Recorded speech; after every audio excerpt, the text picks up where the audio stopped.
Jalaluddin Rumi আপনার নাম জানেন। তিনি যাচ্ছিলেন একটি জঙ্গল দিয়ে, সেখানে দেখলেন একটা মোটা সোটা তিতির পাখি। তিনি পাখিটাকে ধরলেন, এরপর সিদ্ধান্ত নিলেন, মানে সিদ্ধান্ত নিচ্ছিলেন তিতির পাখিটাকে কি ঝলসে আগুনে ঝলসে খাবেন নাকি এটাকে রান্না করে খাবেন। তিনি চিন্তা করছিলেন। তিতির পাখি কোনোভাবে বুঝতে পারলো যে তিনি তাকে জবাই করে খাবেন, কিছু একটা প্ল্যান করছেন। তিতির পাখি তাকে লক্ষ্য করে বলে উঠলেন যে মাওলানা, আপনি তো চিন্তা করছেন আমাকে জবাই করে খাবেন, কিভাবে খাবেন সেটা নিশ্চয়ই প্ল্যান করছেন। আপনার জীবনে কি গোশত আপনি কম খেয়েছেন? আমাকেই খেতে হবে এই প্ল্যান কেন করছেন? বরং আমাকে ছেড়ে দেন, আমি আপনাকে 3টি উপদেশ দেব। মাওলানা রুমি চিন্তা করলেন, ভালোই তো, আচ্ছা আমাকে তুমি বলো। বলে না, আমাকে ছেড়ে দিতে হবে, তাইলে কেবলমাত্র আমি আপনাকে উপদেশ দেব। বলে তোমাকে ছেড়ে দিলে তারপরে তো তুমি চলে যাবে, এরপরে তো তুমি আমাকে ফাঁকি দেবা, তা হবে না, তুমি আমাকে উপদেশ দাও। বলে আচ্ছা ঠিক আছে, আপনি আমাকে ধরে রাখেন, একটা উপদেশ ধরা অবস্থায় দিয়ে বাকিগুলো আমাকে ছেড়ে দিয়ে। বলে আচ্ছা বলো। বলে প্রথম উপদেশ হলো, তোমার বন্ধু বান্ধব, আত্মীয় স্বজন, পাড়া প্রতিবেশী, পরিচিতরা তোমার কোনো ভালো কাজ দেখলে, আপনার কোনো ভালো কাজ দেখলে তারা হতে পারে আপনাকে বিভিন্নভাবে ক্রিটিসাইজ করবে, আপনাকে বিভিন্নভাবে জ্বালাতন করবে, কথা দিয়ে অথবা আচরণ দিয়ে। আপনি ওইদিকে একেবারে ভ্রুক্ষেপ করবেন না। আপনার জীবনে যে গোল আছে, লক্ষ্য আছে, উদ্দেশ্য আছে, সেটা নিয়ে আপনি কন্টিনিউ চলতে থাকবেন। তাইলে at the end of the journey আপনি সফলতা অর্জন করতে পারবেন। মানব আমি চিন্তা করেন, আরে পাখি তো বিউটিফুল অ্যাডভাইস দিচ্ছে, ভালোই তো, আর চমৎকার তো। বলে বাকি 2টা কিন্তু দেবো না, কি করতে হবে? ছেড়ে দিতে হবে। ও আচ্ছা ঠিক আছে, যাও ছেড়ে দিলাম। এখন গাছের ডালে গিয়ে পাখিটি বসলো। বসার পর পাখি বলল যে, এবার তিনি বললেন তাহলে দ্বিতীয় উপদেশ যাও। বলে দ্বিতীয় উপদেশ হচ্ছে, আপনার জন্য অতীত নিয়ে কোনোদিনই কি করবেন না, অতীত নিয়ে কোনোদিন আফসোস করবেন না। যা চলে গেছে সেটা নিয়ে আফসোস করবেন না, বরং প্রেজেন্ট নিয়ে বাঁচুন, ভবিষ্যৎ নিয়ে পরিকল্পনা করুন। যেমন ধরেন, এখন আপনাকে একটা ঘটনা বলি। এই যে আমার পেটে খুবই দামি 2 কেজি মূল্যবান পাথর ছিল, খুবই দামি। এইটা যদি আপনি আমাকে ধরে রাখতেন এবং জবাই করতেন, ওই পাথর আপনি পেলে আপনার 14 গোষ্ঠী বসে বসে খাইতে পারতো রাজার মতো করে। এই যে আপনি একটা বড় ভুল করেছেন।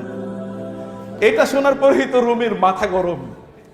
এবার রুমি তার পিছনে দৌড়াচ্ছে তারে ধরার জন্য, আর ওই পাখি এক ঢাল থেকে আরেক ঢালে যাচ্ছে। রুমি যখন ক্লান্ত, তখন তিতির পাখি বলল, দেখেছেন এই যে মাত্র আপনাকে যে উপদেশটা দিলাম, এটাই তো আপনি ভুলে গেলেন। আমি না বলেছি অতীত নিয়ে আপনি কোনো টেনশন করবেন না? তা আপনি তো অতীত নিয়েই পড়ে আছেন। আমাকে ছেড়ে দিয়েছেন, আপনি কি আর আমাকে ধরতে পারবেন? তা তো পারবেন না। তাহলে অতীত নিয়ে পড়ে আছেন, কারণ আপনাকে প্রেজেন্ট নিয়ে, ভবিষ্যৎ নিয়ে পড়ে থাকা দরকার ছিল। বলে তাইলে ঠিক আছে, তুমি এবার আমাকে 3 নম্বর উপদেশটা দাও, 3 নম্বর উপদেশটা দাও। তিনি বললেন 3 নম্বর, মানে পাখি বলল 3 নম্বর উপদেশটা হলো, যিনি আপনার উপদেশ শুনতে চান না তাকে উপদেশ দিন না। এখন বলেন আমি কি করব?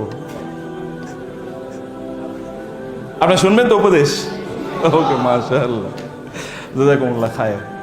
এটা নাসিরউদ্দিন হুজ্জা এক জায়গায় গিয়েছিল, আপনি জানেন তো। ওইখানে যাওয়ার পর মানে তাকে আসলে বিপদে ফেলতে চেয়েছিল, কারণ যেখানে যান ওইখানে সুন্দর কথা বলেন তিনি, প্রশ্নের উত্তর ভালো করিয়ে দেন। তো এবার এমন প্রশ্ন করলো যে প্রশ্নের উত্তর উনি জানেন না। এখন লোকেরা চিন্তা করলো যে আপনারা কি এখানে মোটামুটি সবকিছু জানেন? বলে হ্যাঁ, আমরা মোটামুটি জানি। আচ্ছা ঠিক আছে, উনি যে প্রশ্নটা করেছেন এই প্রশ্নটার উত্তর কারা কারা জানেন? তো একেবারেই জানেন এরকম তো বলতে পারেন। একদল লোক হাত তুললো একেবারে হালকা করে যে জানি, আর আরেক দল হাত তোলে নেই। তিনি বললেন যে যারা জানেন তারা ওনাদেরকে জানিয়ে দেন, আসসালামু আলাইকুম ওয়া রাহমাতুল্লাহ।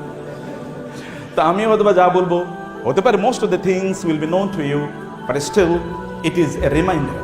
আপনি দেখবেন যে সফল অর্জনের 3টে মৌলিক মানদণ্ড আছে। এর মধ্যে একটা মানদণ্ড হচ্ছে আপনার ফোকাস থাকতে হবে, যে আপনি কি করতে চান, আপনার ব্যক্তিত্ব থাকতে হবে, এবং একদল ডেডিকেটেড লোক থাকতে হবে যারা আপনার কাজটি তারা আপনার পক্ষে অথবা আপনার উপস্থিতিতে বা আপনার অনুপস্থিতিতে করে বেড়াবে।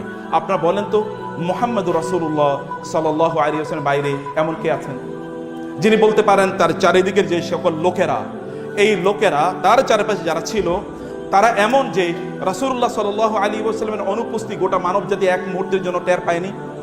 রাসূলুল্লাহ সাল্লাল্লাহু আলাইহি ওয়াসাল্লামের ইন্তেকালের পর খলিফা হলেন কে? ওমর ইবনে আবু বকর রাদিয়াল্লাহু তাআলা আনহু। আবু বকর তো উম্মার মধ্যে মোস্ট লেনিয়েন্ট, মোস্ট কম্প্যাশনেট, এবং এত মানসিকভাবে তিনি এতটা কোমল যে তিনি রাসূলুল্লাহ সাল্লাল্লাহু আলাইহি ওয়াসাল্লামের অনুপস্থিতিতে তিনি নামাজ পড়াবেন ওইখানে, এটাই চিন্তা করতে পারছিলেন না। কোরআন তেলাওয়াত করলে তিনি কাঁদেন, নামাজে দাঁড়ালে তিনি কাঁদেন, খুবই কোমল হার্টেড একজন মানুষ। কিন্তু যখন ইসলামকে রক্ষা করার প্রশ্ন আসলো, তখন তিনি, এই মানুষটি যিনি পৃথিবীর সবচেয়ে কোমল মানুষ, তিনি বলে উঠলেন, আয়ানকুসুদ্দিন ওয়া আনা হাইয়ুন, আবু বকর বেঁচে থাকতে ইসলামের গায়ে একটা আঁচড় ফেলবে, কেউ এটা কখনো হতেই পারে না। এবং তিনি তৎকালীন রিদ্দার অর্থাৎ তিনটি এলিমেন্ট, একদল লোক তারা তাদের নিজেকে নবী দাবি করেছে, আমরা জানি ফলস প্রফেট, আর একদল লোক তারা ডিনাই করেছে জাকাত দিতে, জাকাত দেবে কিন্তু তারা আবু বকরের কাছে জাকাত দেবে না রাদিয়াল্লাহু তাআলা আনহু। এবং 3 নম্বরে একদল লোক তারা অ্যাপোস্টেসি, যেটাকে বলা অ্যাপোস্টেট মানে তারা মুরতাদ হয়ে গেল। এই যে 3টা বিশাল ঘটনা, ওমরের মতো ব্যক্তি এখানে পেরেশান হয়ে গিয়েছেন। যখন ওমরকে তিনি ডাকলেন, তিনি বললেন, ওমর আমি এদের বিরুদ্ধে যুদ্ধ করতে চাই। ওমর বললেন, আপনি যুদ্ধ করবেন? এই 3টা ফ্রন্টে চারিদিকে এরকম বিদ্রোহ, এত বিদ্রোহী গ্রুপের বিরুদ্ধে কিভাবে যুদ্ধ করা যায়? আবু বকর রাদিয়াল্লাহু তাআলা বললেন, ওমর যান, খাওয়ানুন মানে জাব্বারুন ফিল জাহিলিয়াতি খাওয়ানুন ফিল ইসলাম। জাহিলি যুগে তো আপনাকে বাঘ হিসেবে আমি চিনতাম, কিন্তু ইসলামে এসে কোনো আপনি দুর্বল হয়ে গেলেন কেন? ঠিক আছে, আপনার সাহায্য লাগবে না, আমি একাই যুদ্ধ করব। কিছুক্ষণ পরে ওমর ফিরে এসে বললেন, ওয়াল্লাহি লাকাদ রাআইতু আন্নাল্লাহা কাদ শারাহা সাদরা আবি বকর লিল কিতাল। আল্লাহর কসম করে বলি, আবু বকর, আমি যখন ফিরে যাচ্ছিলাম তখন আমার অন্তরে এরকম ইলহাম হলো যে আল্লাহ তাআলা আপনার হৃদয়টাকে যুদ্ধের জন্য প্রশস্ত করে দিয়েছেন। অতএব you are right, you are on the right front, আমি আপনার পক্ষে আছি, যুদ্ধ করব। এরকম একজন ব্যক্তি। আপনি বলেন তো, রাসূলুল্লাহ সাল্লাল্লাহু আলাইহি ওয়াসাল্লাম ইন্তেকালের পর তার চারপাশ যত লোক ছিল, যতজন ছিল, তাদের অবস্থা কি ছিল? ঐতিহাসিক বালাজুরি তিনি বলেছেন, যখন মুহাম্মদুর রাসূলুল্লাহ মক্কায় আসেন, আরবে তিনি আসেন, তখন আরবে লেখাপড়া জানতো কেবলমাত্র 17 জন লোক, কেবলমাত্র। এর মধ্যে আবার নারী একজনও ছিলেন না। যখন তিনি ইন্তেকাল করেন তখন প্রায় 1.5 লক্ষ লোক তারা লেখাপড়া জানে। আপনি জানেন বর্তমান পৃথিবীতে আমরা তো এমন একটা সোসাইটিতে, এমন একটা পৃথিবীতে বসবাস করছি, সেখানে প্রায় প্রচুর পরিমাণ লোক তারা শিক্ষিত। বাংলাদেশে প্রায় 40 ঊর্ধ্ব মেডিকেল কলেজ আছে, সরকারি, এরপরে তো বেসরকারি আছেই। আপনাদের এখানেও শুনলাম প্রচুর পরিমাণ নারীরা এখন শিক্ষা, এখানে শুনলাম যে 2/3 হচ্ছে এখানে ফিমেল স্টুডেন্টস। এবং অন্যান্য মেডিকেল কলেজগুলোতে গিয়ে আমরা একই দৃশ্য দেখেছি, সেখানে ফিমেল স্টুডেন্টদের সংখ্যা মেলদের চেয়ে অনেক বেশি। তার মানে অনেক এগিয়ে যাচ্ছে আলহামদুলিল্লাহ। কিন্তু এখনো জানেন এই পৃথিবীতে বিএ পাশ করা লোকের সংখ্যা কত আনুপাতিক জানেন? মাত্র 2%। গোটা পৃথিবীতে বিএ পাশ করেছে, ব্যাচেলর ডিগ্রি নিয়েছে, এরকম লোকের সংখ্যা মাত্র 2%।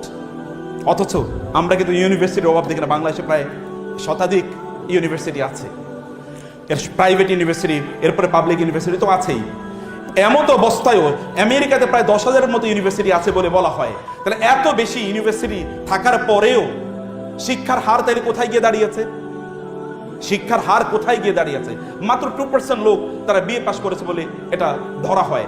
তাহলে মোস্ট সাকসেসফুল ম্যান যদি আপনি পৃথিবীতে দেখতে চান, সেটা যে কোনো ফ্রন্টে হোক না কেন, আপনার ফ্যামিলি লাইফ অথবা আপনার social life, you will have to come to only 1%। তিনি হচ্ছেন মুহাম্মদুর রাসূলুল্লাহ সাল্লাল্লাহু আলাইহি ওয়াসাল্লাম। তার ইন্তেকালের পর এক একজনই যথেষ্ট। যদি আপনি উসামা ইবনে যায়েদের কথা বলেন, বাইজান্টাইনদের বিরুদ্ধে, বাইজান্টাইন মানে হচ্ছে তৎকালীন রোমান এম্পায়ার, অর্থাৎ আধুনিক ইউরোপ, দুটো পাওয়ার যদি গোটা পৃথিবীকে নিয়ন্ত্রণ করে আমরা বলি, একটা আমেরিকান কন্টিনেন্টাল পাওয়ার বা আমেরিকান পাওয়ার হল ইউরোপিয়ান পাওয়ার। এই ইউরোপিয়ান পাওয়ার ছিল রোমান পাওয়ার। এই রোমানদের বিরুদ্ধে যুদ্ধ করার জন্য একজন যুবককে পাঠানো হয়েছে, তার বয়স মাত্র 18 অথবা 17। এরকম একজন নয়, এরকম অসংখ্য, এরকম হাজারো যুবক ছিলেন যারা রাসূলুল্লাহ সাল্লাল্লাহু আলাইহি ওয়াসাল্লামের অনুপস্থিতি কাউকে টেরই পেতে দেন নাই। এটা মানবতার ইতিহাসে কেবল একজন মানুষের পক্ষে সম্ভব, আর কারো পক্ষে এটা সম্ভব হয় না। আমরাও তো দেখি আমাদের অত্যন্ত শক্তিশালী মানুষদের সাথেও যারা থাকেন, তারাও হাজার হাজার টাকা লুট করেছেন, তাদের মধ্যে নৈতিকতা ডেভেলপ করেনি। আমাদের আশপাশেও এরকম অসংখ্য সিনারিও আছে, অসংখ্য লক্ষ লক্ষ এরকম ঘটনা আছে যেখানে মানুষদের মধ্যে আমরাই কোনো ইম্প্যাক্ট তৈরি করতে পারিনি, তিনি কেমন ইম্প্যাক্ট তৈরি করেছেন। অতএব মোস্ট সাকসেসফুল ম্যান যদি আপনি চান এই পৃথিবীতে, তাহলে আপনাকে অবশ্যই তার কাছে যেতে হবে।